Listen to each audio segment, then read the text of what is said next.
आता जस्ट मुंबईमध्ये सीएनजी भरता भरता एक यूपी पासिंगची गाडी माझ्या शेजारी सीएनजी भरत होती आणि तो असंच बोलला की पुण्याहून ट्रिप घेऊन आलाय का, ट्रिप पडली नाही का अजून. नाही नाही म्हणलं पडली, आता चालू आहे, सीएनजी भरला की चालू करायचंय परत. आणि मी पण त्याला विचारलं तू यूपी पासिंगची गाडी, असं म्हणजे एकदम फ्रेंडली होऊन विचारलं यूपी पासिंगची गाडी इथं कसं काय चालवतो. तो म्हणला बिंदास्त आपण चालू शकतो, कोणीच अडवित नाही, काय नाही काय नाही काय नाही. ओला उबेरला सगळीकडे पुन्हा मुंबई नाशिक सगळीकडे जातोय म्हणला, कुठंच काय प्रॉब्लेम नाही. आणि ओला उबेरला प्रॉपर त्यांनी धंदा केलेला मला दाखवत होता.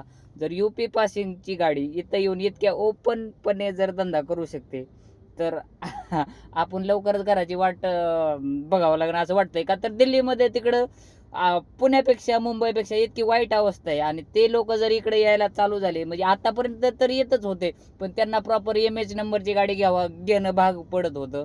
पण आता जर तीच गाडी दिल्ली नंबरची यूपी नंबरची जर इकडे चालत असेल तर मला वाटतंय आपला बिझनेसची वाट लागायला जास्त वेळ लागणार नाही.